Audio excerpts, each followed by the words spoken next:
ఈరోజే పాల్గొన శుద్ధ చవితి పుత్ర గణపతి వ్రతాన్ని ఆచరించే విశేషమైన రోజు. పైగా శనివారంతో కలిసి వచ్చింది. పాల్గొన మాసంలో వచ్చే శుక్లపక్ష చతుర్థి నాడు పుత్ర గణపతి వ్రతాన్ని జరుపుకుంటారు. పుత్ర సంతానం కోసం సంతానం లేని వాళ్ళు ఈ వ్రతం చేస్తారని పురాణాలు చెబుతున్నాయి. మరి ఎంతో విశేషమైన పవిత్రమైన ఈరోజు ఈ కథను వింటే చాలు. జన్మల పాపాలు తొలగి సంతానం కలుగుతుంది. పుత్ర సంతానం కలుగుతుంది. సంతానం లేని వారికి మంచి సంతానం కలుగుతుంది. మరి ఆ కథ ఏంటో ఇప్పుడు ఈ వీడియోలో తెలుసుకుందాం. ఈ కథ గణపతి పురాణంలోనిది. పూర్వం కృతవీరుడు అనే ఒక మహారాజు ఉండేవాడు. అతను సకల భోగ భాగ్యాలతో, సకల సిరి సంపదలతో, అందమైన భార్యతో సంతోషంగా రాజ్యాన్ని ఏలుతూ ఉండేవాడు. అతని భార్య పేరు సుగంధ. ఎంతకాలమైనా అతనికి సంతానం కలగలేదు. ఎన్ని పూజలు, హోమాలు, యజ్ఞాలు ఆచరించినా, ఎన్ని వ్రతాలు చేసినా, ఎన్ని దానధర్మాలు చేసినా సంతానం మాత్రం కలగలేదు. ఇక ఈ జన్మలో పుత్రయోగం లేదని నిశ్చయించుకుని ప్రాణత్యాగానికి సిద్ధపడ్డాడు కృతవీర్య మహారాజు. ఆ సమయంలోనే లోక సంచారం చేస్తున్న నారదుడు అది చూసి నారదుడు కృతవీర్యుణ్ణి చేరుకుని కృతవీర్యుణ్ణి వారించాడు. దీంతో కృతవీర్యుడు తమకు పుత్ర సంతానాన్ని ప్రసాదించమని నారదుణ్ణి వేడుకున్నాడు. ఇక నారదుడు మహారాజు కోరిక తీరేందుకు బ్రహ్మదేవుడి వద్దకు వెళ్ళి ఉపాయాన్ని అడిగాడు. అప్పుడు బ్రహ్మదేవుడు కృతవీర్యుడి పూర్వజన్మ వృత్తాంతాన్ని ఇలా తెలియజేశాడు. నారద, కృతవీర్యుడి పూర్వజన్మ వృత్తాంతాన్ని చెబుతాను, శ్రద్ధగా విను. ఆ రాజు పూర్వజన్మలో ఒక వేటగాడు. మరణించే వరకు అనేకమైన దోపిడీలు, దొంగతనాలు, హత్యలు చేస్తూ జీవించేవాడు. ఆ జన్మలో చేసిన ఘోరమైన పాప ఫలితంగా ఈ జన్మలో అతనికి సంతానం కలగలేదు. అలాగే అతని పితృదేవతలు కూడా నరకంలో పడి రోధిస్తున్నారు అని బ్రహ్మదేవుడు నారదునికి తెలియచేశాడు. ఇక నారదుడు తగిన తరుణోపాయం కోసం వెతుకుతూ కృతవీర్యుడి పితృలోకాలకు వెళ్ళి అక్కడ కృతవీర్యుడి పితృదేవతలను చేరుకున్నాడు. కృతవీర్యుడి తండ్రి, తాత, ముత్తాతలు నరకబాధలు అనుభవిస్తూ ఉండడం చూసి కృతవీర్యుడి తండ్రితో నారదుడు ఇలా అన్నాడు. భూలోకంలో నీ కుమారుడు సంతానం లేక తీవ్రమైన మనోవేదనను అనుభవిస్తున్నాడు. నీ కుమారుడికి సంతానం కలగడానికి తగిన ఉపాయం ఉంటే తెలపమని కోరాడు. అప్పుడు కృతవీర్యుడి తండ్రి నారదునితో ఇలా అన్నాడు. నా కుమారుణ్ణి మహాగణపతి యొక్క వ్రతం చెయ్యమనండి. అలా వ్రతం చేస్తే నా కుమారుడికి సంతానం కలగడమే కాదు, నాకు, నా తండ్రికి, నా తాత ముత్తాతలకు నరకలోక బాధల నుంచి విముక్తి లభిస్తుంది అని తెలియచేశాడు. ఇక నారదుడు అక్కడ సెలవు తీసుకుని భూలోకానికి చేరుకుని కృతవీర్యుడి తండ్రి చెప్పిన వృత్తాంతాన్ని తెలియజేసి శ్రీ మహాగణపతి యొక్క వ్రతాన్ని ఆచరించమని చెప్పాడు. దీంతో కృతవీర్యుడు ఎంతగానో సంతోషించి ఆ వ్రతాన్ని ఎలా ఆచరించాలో తెలపమని నారదుణ్ణి కోరాడు. అప్పుడు నారదుడు కృతవీర్య మహారాజుతో ఇలా తెలియజేశాడు. ఓ కృతవీర్య మహారాజా, శ్రద్ధగా విను. ఈ వ్రతాన్ని ఆచరిస్తే తప్పకుండా పుత్ర సంతానం కలుగుతుంది. దీన్ని వినాయక వ్రతం మాదిరి ఆచరించాలి. వినాయక చవితి వ్రతంలాగే ఈ వ్రతాన్ని ఆచరించాల్సి ఉంటుంది. భక్తి శ్రద్ధలే ప్రధానంగా ఆచరించాలి. పుత్ర సంతానం కావాలని పూజా సమయంలోనే స్వామివారికి దంపతులు అంకిత భావంతో చెప్పుకోవాలి. బుద్ధిమంతుడు, జ్ఞానవంతుడు, ఆదర్శవంతుడైన పుత్రుణ్ణి ప్రసాదించమని స్వామిని వేడుకోవాలి. ప్రతి చవితి రోజున స్వామివారిని భక్తి శ్రద్ధలతో పూజించాలి. ఆయన అనుగ్రహాన్ని ఆకాంక్షిస్తూ అత్యంత భక్తి శ్రద్ధలతో పాటించాలి. ఎవరైతే అంకిత భావంతో గణపతిని మెప్పిస్తారో ఆ దంపతులకు అనతి కాలంలోనే పుత్ర సంతానం కలుగుతుందని ఆధ్యాత్మిక గ్రంథాలు చెబుతున్నాయి. ఈ వ్రతాన్ని పాల్గొన శుద్ధ చవితి రోజున పారాయణ చెయ్యాలి. ఈరోజు ఉపవాస దీక్ష చేపట్టి స్వామివారిని షోడశోప ఉపచారాలతో పూజించాలి. ఆయనకు ఇష్టమైన పిండి వంటలను నైవేద్యంగా సమర్పించాలి. సాయంత్రం వేళలో కూడా స్వామిని పూజించి ఆ తరువాత ఉపవాస దీక్షను విరమించాలి. ఈ విధంగా నియమనిష్టలతో అంకిత భావంతో ఈ వ్రతాన్ని ఆచరిస్తే మనోభీష్టం నెరవేరుతుందని పురాణాలు చెబుతున్నాయి. ఓ కృతవీర్య మహారాజా, ఈ రోజున ఈ వ్రతాన్ని ఆచరించి ఆ పుణ్యఫలం పొందు పరాక్రమవంతమైన పుత్రులను పొందిన రాజులు ఎంతోమంది ఉన్నారు. రాజా, ఎవరైతే తమకి పుత్ర సంతానం కావాలనే సంకల్పంతో వినాయకుణ్ణి పూజిస్తారో వారి కోరిక తప్పనిసరిగా నెరవేరుతుంది. ఓ మహారాజా, ఈ విషయం సాక్షాత్తు పరమేశ్వరుడే పార్వతీదేవికి తెలియజేసినట్లు ఆధ్యాత్మిక గ్రంథాలు చెబుతున్నాయి. కాబట్టి మహారాజా, ఈ వ్రతాన్ని తప్పనిసరిగా ఆచరించండి. మీ కోరిక తప్పనిసరిగా నెరవేరుతుంది అని నారదుడు కృతవీర్య మహారాజుకు తెలియజేశాడు. దాంతో నారదుడు చెప్పిన ప్రకారంగా ఆ దంపతులు గణేశుణ్ణి ఆరాధించి గణేశుణ్ణి మెప్పించి తత్ఫలితంగా పుత్ర సంతానాన్ని పొందారు. ఆనాటి నుంచి ఈనాటి దాకా ప్రాచుర్యాన్ని పొందుతూ సంతానహీనులకు కల్పవృక్షంగా నిలుస్తుంది ఈ పుత్ర గణపతి వ్రతం. ఎవరైతే ఈరోజు నువ్వులు బెల్లము స్వామికి నివేదన చేసి ప్రసాదంగా స్వీకరిస్తారో అలాంటి భక్తులందరికీ పుత్రశోకం తొలగి పుత్రవృద్ధి కలుగుతుంది అని సాక్షాత్తు పార్వతీదేవి వరాన్ని ప్రసాదించింది. ఎంతో విశేషమైన ఈ కథను వింటే చాలు సకల విఘ్నాలు తొలగి ప్రతి పనిలోనూ మీదే విజయం కలుగుతుంది.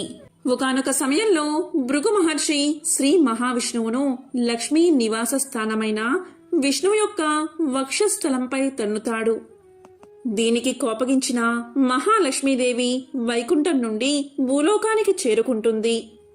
అప్పుడు విష్ణువు కూడా వైకుంఠాన్ని వదిలిపెట్టి వెంకట కొండపై ఉన్న పుష్కరిణి పక్కన ఉన్న చింత చెట్టు కింద ఒక చీమల కొండలో తిండి నిద్ర లేకుండా లక్ష్మీదేవి తిరిగి రావాలని తపస్సు చేస్తూ ఉంటాడు. కృష్ణావతారంలో దేవకీ కుమారుడైన శ్రీకృష్ణుణ్ణి యశోద తన తొలినాళ్లలో పెంచుతుంది. అయితే యశోద రుక్మిణితో శ్రీకృష్ణుడి వివాహాన్ని చూసే ఆశీర్వాదం పొందలేదు అని ఎంతగానో బాధపడుతుంది. అప్పుడు శ్రీకృష్ణుడు తన తర్వాత అవతారంలో శ్రీనివాసునిగా యశోద కోరికను తీరుస్తానని వాగ్దానం చేశాడు. అదే శ్రీ వెంకటేశ్వరుని అవతారం. ఈ అవతారంలో యశోద వకులాదేవిగా జన్మిస్తుంది. ఆ కాలంలో ఆకాశరాజు అనే రాజు తొండమండలాన్ని పరిపాలిస్తున్నాడు.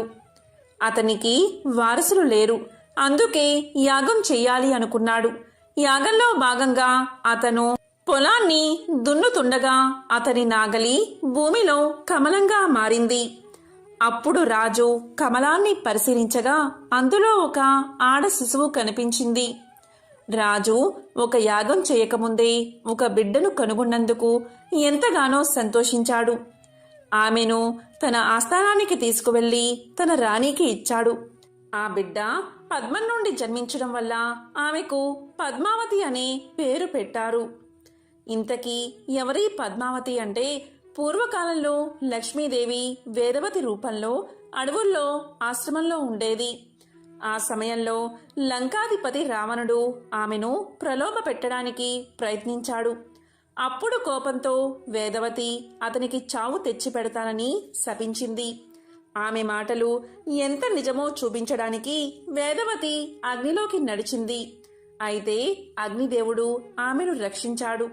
వేదవతిని తన ఇంటికి తీసుకువెళ్లి భార్య సంరక్షణకు అప్పగించాడు.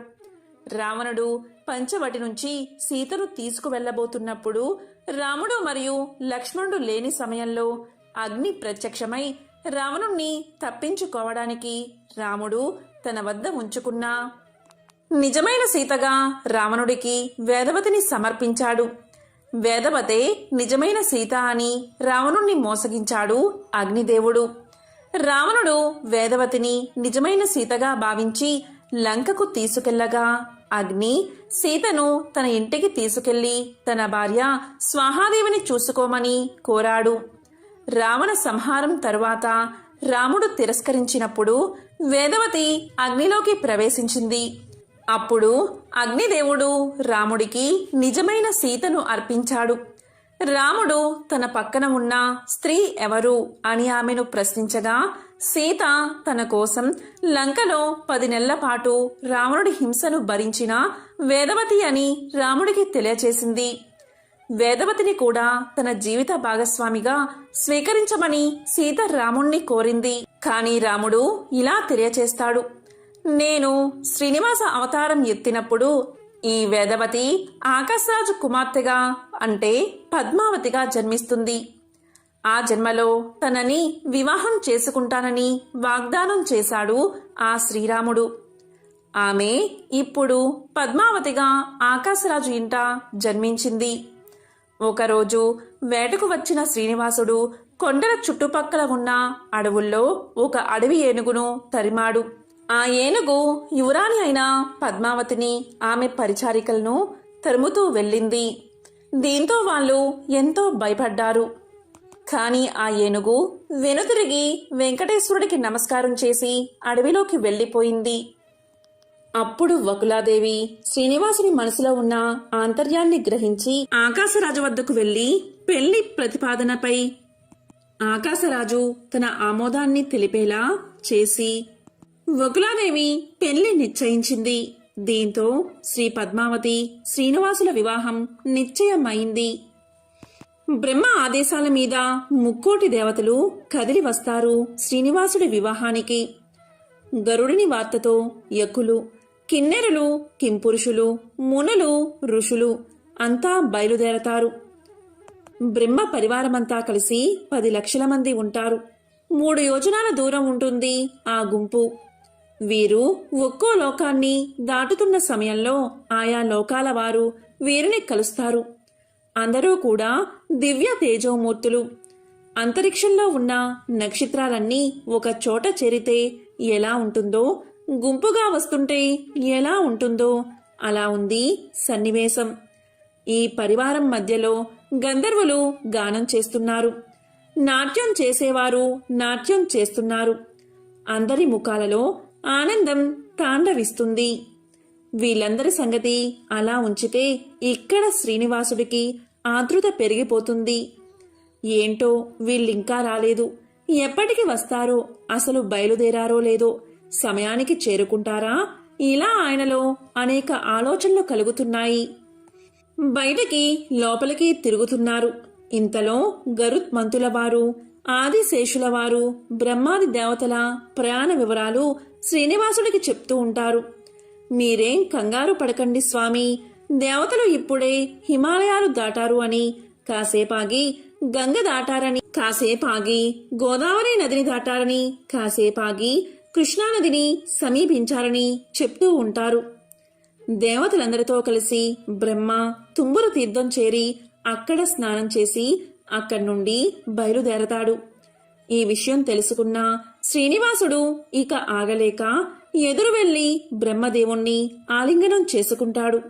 శివుని తలపై నిమురుతాడు. కొందరికి కరచలనం చేస్తాడు. కొందరికి చెయ్యి ఊపి, ఇంకొందరిని మందహాసంతో, కొందరికి కనుసైగలతో పలకరిస్తాడు వెంకటేశ్వరుడు. వాయుదేవుణ్ణి ఆలింగనం చేసుకుంటాడు. ఇలా ఇంద్రుడు, అగ్ని, యముడు మొదలైన దేవతలందరినీ ఆదరంతో ఆహ్వానిస్తున్న శ్రీనివాసుడి దృష్టి విశ్వకర్మపై పడుతుంది. ఇంతమంది నా దగ్గరకు వచ్చినా నువ్వు మాత్రం గర్వంతో దూరంగా ఉన్నావు అని పలికి ఇతనిని విశ్వకర్మ పదవి నుంచి తొలగించి నాయందు భక్తి ప్రపత్తులు కలిగిన వారిని నియమించు అని చంద్రుడితో పలుకుతాడు శ్రీనివాసుడు. అప్పుడు విశ్వకర్మ క్షమించమని స్వామి పాదాలపై పడతాడు. మొత్తం వెంకటాచలం అంతా కూడా అతిథులతో నిండిపోయింది. ఎక్కడ చూసినా పండుగ వాతావరణం, కోలాహలం, సందడి. ఒకరిని ఒకరు పరిచయం చేసుకుంటున్నారు, దీవెళ్లు తీసుకుంటున్నారు, కబుర్లు చెప్పుకుంటున్నారు. పెళ్లికల వచ్చేసింది వెంకటాచలంలో. ఇంతమంది అతిథులు రావడం ఒకత్తైతే ఇంతమందికి వసతి భోజన ఏర్పాట్లు చేయడం మరొక ఎత్తు కదా. అందుకే శ్రీనివాసుడు ఇంద్రుడితో ఇలా అంటాడు: ఇంతమంది దేవతలు, ఋషులు, బ్రాహ్మణులు వచ్చినప్పుడు వారికి తగిన సదుపాయాలు చెయ్యాలి కదా.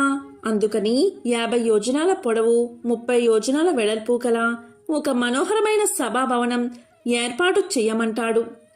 విశ్వకర్మతో క్షణాల్లో అలాంటి భవనం నిర్మాణం చేయిస్తాడు ఇంద్రుడు.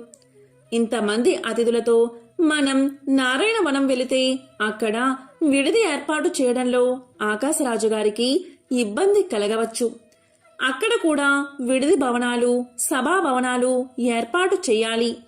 ఆకాశరాజు వద్దకు విశ్వకర్మను పంపించి మాట్లాడి తగిన విధంగా నిర్మాణం చేయించమని ఇంద్రునితో పలుకుతాడు శ్రీనివాసుడు. అలా నారాయణవన సమీపంలో ఒక మహానగర నిర్మాణం జరుగుతుంది. బాధ్యత అంతా ఒక్కడే మోయడం కష్టం కనుక ఒక్కొక్కరికి ఒక్కో పని అప్పచెప్పాడు శ్రీనివాసుడు. ఋషులకు, మునులకు సదుపాయాలు కల్పించడం శివుడికి, మర్యాదలు, పిలుపుల బాధ్యత షణ్ముఖుడికి, వంట మార్పు అగ్నిహోత్రుడికి, నీటి సదుపాయం వరుణుడికి, ఆకులు రొన్నెళ్లు తయారీ నవగ్రహాలకు, పాత్ర శుద్ధి వసువులకు, పౌరోహిత్యం వశిష్ఠునికి, బ్రాహ్మణులకు దానాలిచ్చే బాధ్యత కుబేరుడికి, వెలుగుకి చంద్రుణ్ణి అప్పగించారు. ఇంతమంది దేవతలు పెళ్లి పనుల్లో మునిగిపోయినట్లు కనిపించినా అంతా ఒకటే తత్వం. వీళ్లంతా పరబ్రహ్మం యొక్క ప్రతిరూపాలే. ఒకే భగవంతుడు అనేక రూపాల్లో అనేక కార్యాలు చేస్తున్న అద్భుతం. వచ్చిన అతిథులందరికీ స్వాగతం పలికిన స్వామి ఒక్కసారిగా డీలా పడిపోతాడు. ఎందుకో ఎవరికీ తెలియదు. కారణం అడిగిన బ్రహ్మతో ఇలా చెప్తాడు. ఎంతమంది వస్తే ఏంటి, నా మహాలక్ష్మి రానంత వరకు ఎవరూ రానట్లే అంటాడు. ఇంకా శ్రీనివాసుడు ఇలా అంటాడు. ఆమెను ఎవరు పిలుస్తారు, పిలిస్తే వస్తుందా? సూర్యుణ్ణి పంపుదాం, సూర్యుడంటే ఆమెకు చాలా అభిమానం అని నాకు తెలుసు అంటాడు శ్రీనివాసుడు. ఈ విషయం విన్న సూర్యుడు భయంతో వణికిపోతాడు. పెద్దల వ్యవహారం, అందున భార్యాభర్తల మధ్య తగాదా, ఏమంటే ఏమవుతుందో, అసలేం జరుగుతుందో అని తన భయాన్ని వ్యక్తం చేస్తాడు. తన మాట విని విష్ణుమూర్తితో ప్రణయ కలహం ఆడిన లక్ష్మీదేవి తిరిగి వస్తుందన్న నమ్మకం సూర్యుడికి ఏమాత్రమూ లేదు. సూర్యుడి మాట విన్నా శ్రీనివాసుడు నువ్వెళ్ళి పిలిస్తే తప్పక వస్తుంది అంటాడు. వెళ్లడం తప్పదు అనుకున్న సూర్యుడు ఏం చెప్పాలి అని నసుగుతాడు. అప్పుడు శ్రీనివాసుడు ఇలా అంటాడు. నాకు అనారోగ్యం చేసిందని చెప్పు. ఒక చెయ్యి బ్రహ్మపైన, మరొక చెయ్యి శివుడిపైన వేసి ఎంతో కష్టపడితే కాని నడవలేని పరిస్థితిలో ఉన్నానని చెప్పు అంటాడు శ్రీనివాసుడు. స్వామి దోషరహితుడు, సర్వమంగళకారుడు, నిరామయుడు, ఎటువంటి వికారానికి లోని కానివాడు, అందరి రోగాలను నయం చేసేవాడు. ధన్వంతరి కూడా ఆయనే. అటువంటి స్వామికి జబ్బు చేయడం అసాధ్యం. లక్ష్మీదేవికి ఈ విషయం తెలుసు. సూర్యుడికి కూడా ఈ అనుమానం వచ్చి ఆమె నమ్ముతుందా అని అడుగుతాడు. నా మాయతో ఆమె కూడా మోహితురాలవుతుంది. నువ్వు వెళ్ళిరా అంటాడు శ్రీనివాసుడు.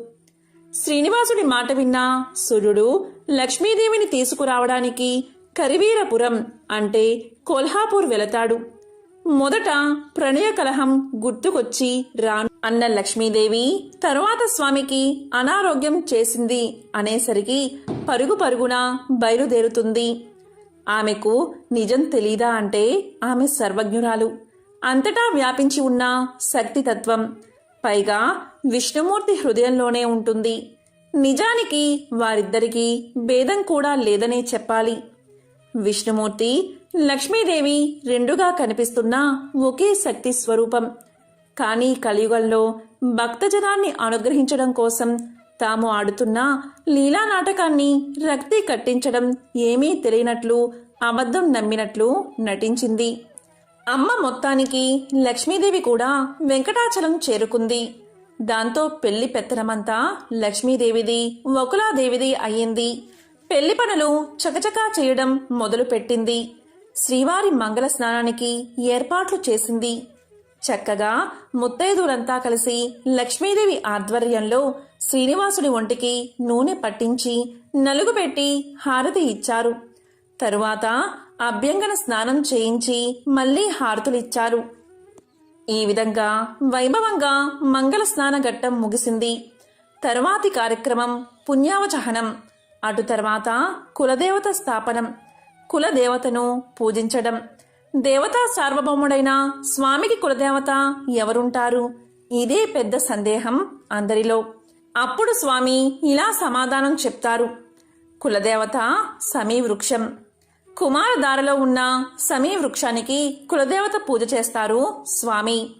మరి ప్రతిష్ట ఎక్కడ చెయ్యాలి అని అడగగా వరాహ స్వామివారి నివాస ప్రాంగణంలో చేద్దామన్నారు వెంకటేశ్వర స్వామి. అప్పుడు స్వామికి తాను మర్చిపోయిన ముఖ్యమైన విషయం ఒకటి గుర్తుకు వస్తుంది. అంతా చేశాం, అంతా పిలిచాం, కానీ వరాహ స్వామికి ఆహ్వాన పత్రిక ఇవ్వడం మరిచాం. పత్రిక సంగతి తరువాత, కనీసం కబురు కూడా చెయ్యలేదన్న సంగతి శ్రీనివాసుడికి గుర్తుకు వస్తుంది. స్వయంగా తానే వెళ్లి వరాహస్వామిని ఆహ్వానిస్తాడు. వరాహస్వామి మాత్రం తాను పని ఒత్తిడి వల్ల పెళ్లికి హాజరు కాలేనని, తన పంటలపై తరచూ రాక్షసులు దాడి చేయడానికి ప్రయత్నిస్తున్నారని, పంటలను కాపాడడం కోసం ఇక్కడే ఉండాల్సిన అవసరం ఉంది అని వరాహస్వామి పలుకుతారు. అలాగే తాను ముసలివాడినయ్యానని, ఓపిక లేదని చెప్పి తన తరపున వకులమాత వస్తుందని చెప్పారు. మీరందరూ వెళ్ళి శుభకార్యం నిర్విఘ్నంగా పూర్తి చేసుకుని రండి. నా ఆశీర్వాదం మీ వెంట ఎప్పుడూ ఉంటుంది అంటారు వరాహస్వామి. కులదేవత స్థాపన, పూజ ముగుస్తాయి. ఇక అందరం పెళ్లికి బయలుదేరరాం అంటాడు స్వామి. ఇంతలో బ్రహ్మదేవుడు కలగజేసుకుని ఆక్షేపిస్తాడు. కులదేవతను ఆహ్వానించి పూజించిన తర్వాత అన్న సంతర్పణ చేయకుండా ఎలా వెళతాం? అందరికీ కడుపు నిండా తృప్తిగా భోజనాలు పెట్టాలి కదా అని పలుకుతాడు. నిజమే, కానీ ఇంతమందికి విందు ఏర్పాటు చేయడానికి నా దగ్గర డబ్బు ఏది అంటాడు శ్రీనివాసుడు. డబ్బు లేదని చెప్పి 10 మంది ముందు పరువు పోగొట్టుకుంటామా? డబ్బు లేకపోతే అప్పో సొప్పో చేసైనా శుభకార్యం జరిపించాలి అంటాడు శివుడు. తనకు అప్పు ఎవరిస్తారు అన్నది శ్రీనివాసుడి సందేహం. అలకాపురి అధిపతి అయిన కుబేరుణ్ణి పిలిపించండి అంటారు బ్రహ్మ. అలాగే కుబేరుణ్ణి పిలిపిస్తారు.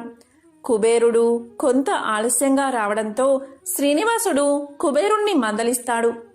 అందరి ముందు అప్పు తీసుకుంటే ఏం బాగుంటుంది అని శ్రీనివాసుడు, కుబేరుడు, బ్రహ్మ, శివుడు కలిసి తిరుమల పుష్కరునికి పడమర దిక్కున కల రావి చెట్టు వద్దకు వెళతారు. అక్కడికి వెళ్ళాక నాకు కొంచెం డబ్బు కావాలి అని అడుగుతారు. స్వామి, మీరిలా నన్ను అడగడమేమిటి? ఇదంతా మీ ఐశ్వర్యమే. మీ తరపునే నేనీ ధనాన్ని సంరక్షిస్తున్నాను. మీకు ఎంత కావాలి అంటే అంత తీసుకోండి అంటాడు కుబేరుడు. కాని యుగ ధర్మాన్ని అనుసరించి ఇవ్వమంటాడు శ్రీనివాసుడు. కలియుగంలో అప్పుకు పత్రం రాసి చక్రవడ్డీ కట్టాలని ఇదే కలియుగంలో కనిపిస్తుందని, కనుక ఆ ప్రకారమే పత్రం రాయమని చెప్తాడు కుబేరుడు. అప్పు ఇస్తాను సరే, నీవు తిరిగి ఇస్తానన్న నమ్మకం ఏమిటి? ఇది కలియుగం. కలియుగ ప్రజలు మాట మీద నిల్చునే రకం కాదు. కనుక నీవు నా దగ్గర అప్పు తీసుకున్నట్లుగా సాగులు కావాలి అంటాడు కుబేరుడు. అప్పుడు శ్రీనివాసుడితో పక్కనే ఉన్న బ్రహ్మ సాక్షి సంతకం పెడతాను అంటాడు. బ్రహ్మ విష్ణుమూర్తి కుమారుడు కనుక పక్షపాతంతో వ్యవహరించే అవకాశం ఉన్నదని, అప్పు చెల్లించకుండా మాట మార్చే సమయంలో శ్రీనివాసుడికి సాయం చేయవచ్చునని అనుమానపడి ఈయన ఒక్కడితోనే కుదరదు అంటాడు కుబేరుడు. శివుడు సంతకం పెడతాను అంటాడు. నీవు ఎప్పుడూ కైలాస పర్వతం మీద ధ్యానంలో కూర్చుంటావు. నీకు కోపం ఎక్కువ అంటారు. కోపంతో 3వ కన్ను తెరిచి అంతా బూడిద చేస్తావు. అమ్మో, నీ దగ్గరకు రావాలంటేనే నాకు భయం. కనుక మరొక సాక్షి కావాలి అంటాడు కుబేరుడు. అప్పుడు తమ పక్కనే ఉన్న ఆ రావి చెట్టు పేరు చెప్తారు. సరే అయితే నేను సాక్షి సంతకం పెడతాను అంటుంది రావి చెట్టు. ఈ విధంగా అప్పు పత్రం రాస్తారు. అప్పు తీసుకున్నవాడు శ్రీనివాసుడు, అప్పు ఇచ్చినవాడు కుబేరుడు. అతని వివాహం కొరకు కలియుగంలో వైశాఖమాస శుక్లపక్ష సప్తమి నాడు 14 లక్షల రామముద్రలు కల సువర్ణ నాణాలు వడ్డీతో సహా ఇచ్చే షరతుతో ఇవ్వబడ్డాయి. వడ్డీతో కలిపి మూలం చెల్లించడానికి శ్రీనివాసులచే అంగీకరించబడింది. వివాహమైన సంవత్సరం నుండి 1000 సంవత్సరాల తర్వాత ఈ మొత్తం ఇవ్వబడుతుంది. ఇది కుబేరుడికి శ్రీనివాసుడు రాసిచ్చిన అప్పు పత్రం. దీనికి మొదటి సాక్షి చతుర్ముఖుడు అంటే బ్రహ్మ, రెండవ సాక్షి శివుడు, మూడవ సాక్షి రావి చెట్టు అంటే అశ్వర్థ రాజము. అప్పు ఎలా తీరుస్తాడో కూడా శ్రీనివాసుడు పత్రంలో చెప్పాడు. భవిష్యత్తులో నా భక్తులు మంచిదో పాపిష్టిదో చాలా కానుకలు నా హుండీలో వేస్తారు. డబ్బుతో నీ అప్పు తీరుస్తాను అంటాడు. అందరికీ అన్నీ ప్రసాదించగలవాడు. కుబేరునికి ధనాధిపత్యం ఇచ్చినవాడు. కుబేరుడి దగ్గర అప్పు అడగడం ఒక దివ్యలీల. డబ్బి మీ దగ్గరే ఉంచి ఖర్చు చెయ్యి అని కుబేరునితో శ్రీనివాసుడు పలుకుతాడు. అందరి దేవతలకు వారి వారి శక్తిని బట్టి యోగ్యతను అనుసరించి పని అప్పగించబడింది. వంట పని అంతా అగ్నిదేవుడికి, మర్యాదలు పిలుపులు 6 ముఖాల షణ్ముఖుడికి, వచ్చిన వారికి సౌకర్యాలు ఏర్పాటు చేయడం విశ్వకర్మకు. ఇంతలో అగ్నిదేవుడు వంట చేయడానికి పాత్రలు లేవు అంటాడు. నిజమే, మీ ఇంట్లో శుభకార్యానికైతే అన్నీ ఉంటాయి, నా పెళ్లికి మాత్రం ఏమీ ఉండవు. అయినా పాత్రలెందుకు? వెంకటాచలం మీద ఉన్న తీర్థాలలో వంట వండండి అంటాడు శ్రీనివాసుడు. నిజమే, జనాన్ని బట్టి పాత్రలు వాడతాం. 100లో వస్తే పెద్ద పెద్ద పాత్రలు వాడవలసి వస్తుంది. కానీ ఈయన పెళ్లికి సమస్త బ్రహ్మాండమంతా దిగి వస్తుంది. కొన్ని కోట్ల మంది వస్తారు. అంతమందికి వండడానికి పాత్రలు ఏం సరిపోతాయి? పైగా సృష్టిలో ఉన్న సమస్త పుణ్యతీర్థాలు తిరుమలలో కొలువై ఉన్నాయి. ఒక్కో తీర్థంలో అంటే సరోవరంలో ఒక్కో వంటకం వండుతారు. స్వామి పుష్కరిణిలో అన్నం, పాపనాశనంలో ఆకాశగంగలో వేసి చేసిన పరమాన్నం, కూరలకు నెయ్యి కాచడానికి దేవతీర్థం, తుంబురు తీర్థంలో పులిహోర, కుమార తీర్థంలో వివిధ రకాలైన భక్షాలు, పాండు తీర్థంలో పులుసు, ఇతర తీర్థాల్లో లేహ్యాలు మొదలైనవి తయారు చేయమని స్వయంగా శ్రీనివాసుడే అగ్నిదేవుణ్ణి ఆజ్ఞాపిస్తాడు. వంటలన్నీ సిద్ధమవుతాయి. కాని నైవేద్యం పెట్టిన తర్వాతే అతిథులందరికీ వడ్డన. నువ్వే భగవంతుడివి, యజ్ఞ భోక్తవి కనుక ముందు నువ్వు భోజనం చెయ్యి అని శ్రీనివాసుడితో బ్రహ్మదేవుడంటాడు. నా ఇంట్లో శుభకార్యానికి వచ్చిన అతిథులకు భోజనం పెట్టకుండా నేను భోజనం చేయడం తగదు. అది సాంప్రదాయం కాదు అంటాడు స్వామి. మన ఇంట్లో శుభకార్యం జరిగినప్పుడు అందరూ భోజనం చేశాక మనం భోజనం చేయడం విధి. మనకు అది ఎప్పుడూ గుర్తుండడం కోసం స్వామి పలికిన మాటలివి. మరి నివేద చెయ్యని పదార్థాలను అతిథులెవ్వరూ ముట్టుకోరు కదా, ఏం చెయ్యాలి అంటాడు బ్రహ్మ. స్వామి ఇలా పలుకుతారు.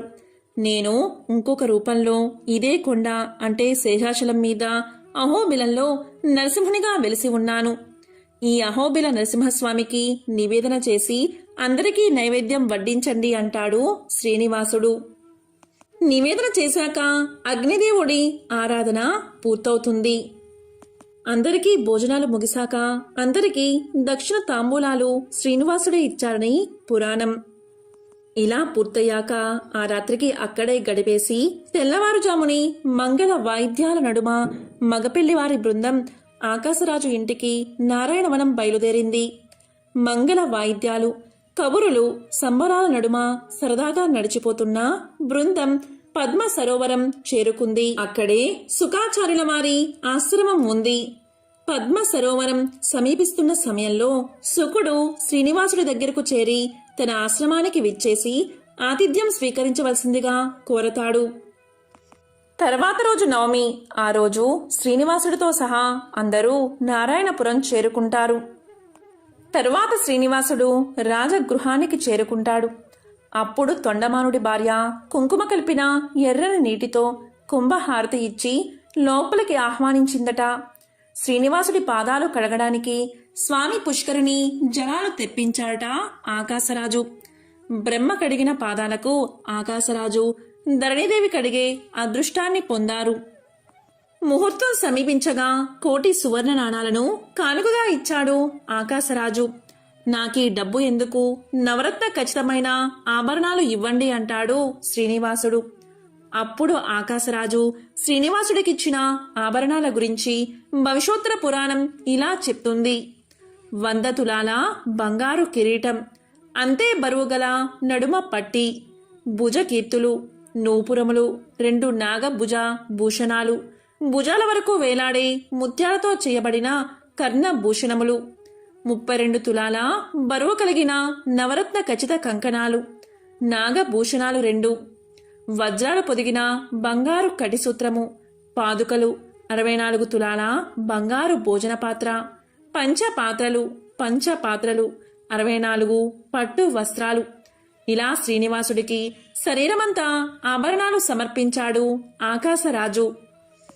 తరువాత వధూవరుల ప్రవరలు చెప్పించి బృహస్పతి, వశిష్ఠులు కన్యాదానం చేయించారు.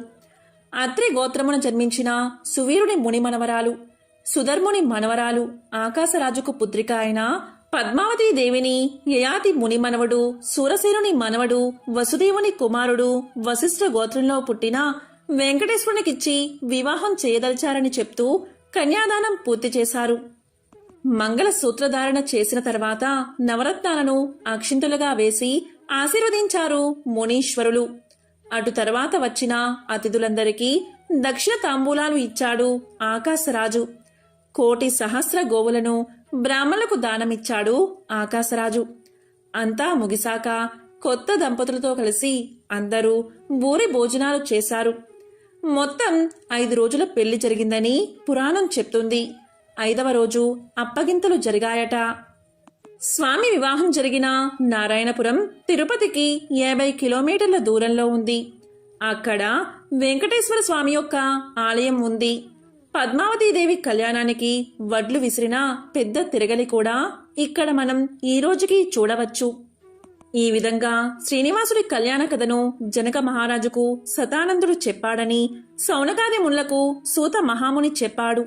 శ్రీ వెంకటేశ్వర కళ్యాణ కథకు ఫలశ్రుతి కూడా చెప్తూ పురాణం 1,000,000 కన్యాదానాలు చేయడం వల్ల ఎంత ఫలితం వస్తుందో, భూమి మొత్తాన్ని దానం చేయడం వల్ల ఎంత ఫలం లభిస్తుందో ఈ కథ చదివినా విన్నా అంతే ఫలితం కలుగుతుంది. ఎవరు శ్రీనివాసుని కళ్యాణం చేయిస్తారో వారి ఇంట్లో కూడా త్వరలోనే అటువంటి ఉత్సవం జరుగుతుంది. ఎవరైతే శ్రీనివాసుడి వివాహ చరితాన్ని వింటారో, చెప్తారో, పారాయణ చేస్తారో వారికున్న అన్ని కోరికలు నెరవేరతాయి. విన్న మాత్రం చేతనే సుఖం కలుగుతుంది, మంగళప్రదము అని శతానందుడు జనక మహారాజుకు తెలియచేశాడు. ఓం నమో నారాయణాయ, ఓం నమో వెంకటేశాయ.